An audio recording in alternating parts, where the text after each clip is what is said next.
Hey, it's Michelle coming to you with some kitchen inspiration. I was Googling heart-healthy recipes a couple weeks ago. I'm trying to lower my cholesterol, and I found this recipe and I made it, and it was so good that I've been craving it ever since, so I'm making it again. So I'm using my Rockcrok 4-quart Dutch oven.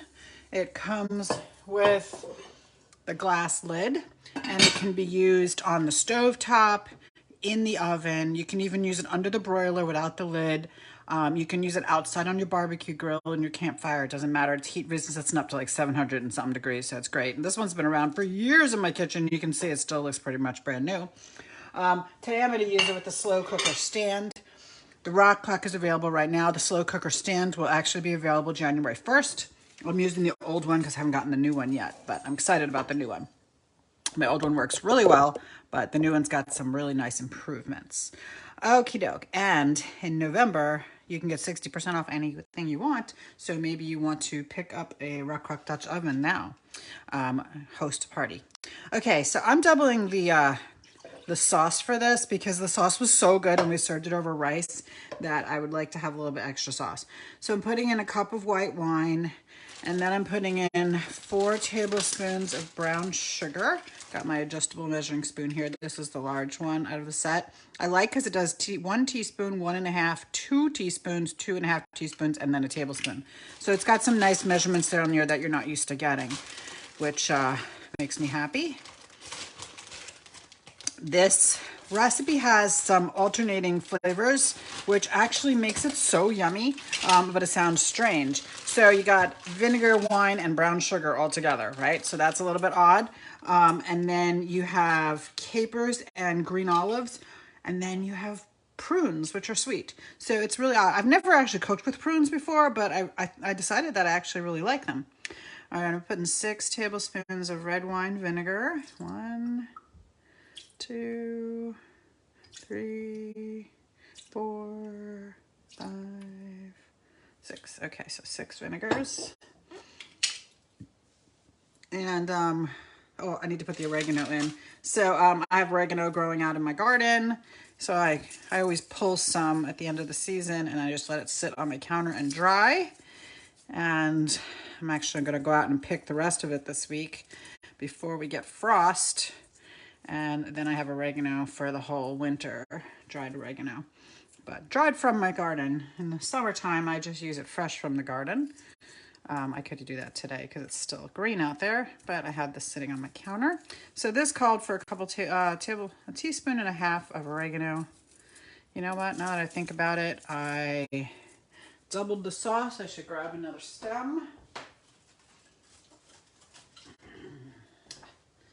Oregano is a perennial, so it comes back every year. I've had it in like the same spot in my garden right next to my pond for years and years. And the end of the season it flowers, and it actually has a pretty purple flower on the top. So I let a couple stems flower. I don't let them all flower because that will change the flavor of your spice, but I let some of them flower just because they're pretty. All right, so I got oregano, brown sugar, white wine, and red wine vinegar. Oh, I love this. If you need a good sauce whisk for the holidays to make your gravy, especially for Thanksgiving, you want this one. It's got a really nice, sturdy, heavy handle, so it makes it easy. And this will not scratch your cookware. Now, in our Rockcrok, we don't have to worry about scratching because you can use metal utensils in it. But on your standard nonstick pans where you're making your pan gravy for roast beef or turkey or roasted chicken or something, then you want a nice sauce whisk. And this has a different shape than your regular, baking whisk. I like this a lot. It really works nicely, and it's dishwasher safe. You see these are flexible because these pieces are silicone over the metal rim, which is really tight fitting. Okay, so we got that in there, and now I have to add, wow, a lot of garlic. Because it says 6 cloves, so I need 12 cloves of garlic. I'm just going to press a couple of these for you guys, and then I'll do the rest later. Wow, these are huge cloves of garlic. They're so big. I'm actually going to cut them in half because when they're this large, they're hard to press because, they resist. So I love our garlic press because you don't have to peel the garlic. So when it's really big, I just pop it in there like that. Press it right out the front. Grab the little Barbie hairbrush tool that comes with it, and just Grate my garlic into there, open it up, and pull out my peel. Just drop that there. Let's just do one more. Whoops, this one is so big, I'm not even sure if they're gonna fit in there all at once. Must have been like elephant garlic or something. All right, so I'm actually gonna put a lot of garlic in here, but I just wanted to show you the first few. I'm gonna hand wash this tool, even though it says it's dishwasher safe. If you dishwash it, it changes color, it oxidizes. So if you hand wash it, it stays nice forever. Okay, so we're gonna put in some capers. I love capers. Capers are a great way to add flavor to your food without adding fat or calories. Oh my gosh, except for if you can't get the jar open, that's not gonna help you. Okie doke, let me get my jar opener. It's being difficult.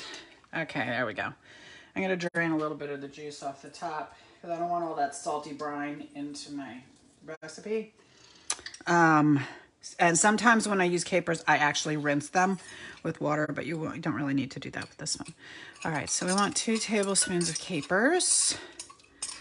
I use a lot of capers. I use it for chicken, I use it for fish. You can mix them with lemon and a little bit of white wine or broth and really have a nice flavor without adding, like I said, any fat or calories. Okay, so I'm gonna put a 1/4 cup of olives, which I need to get a spoon for. Green olives.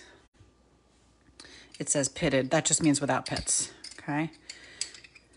My husband loves olives. He is an olive person. He loves olives and pickles, you know.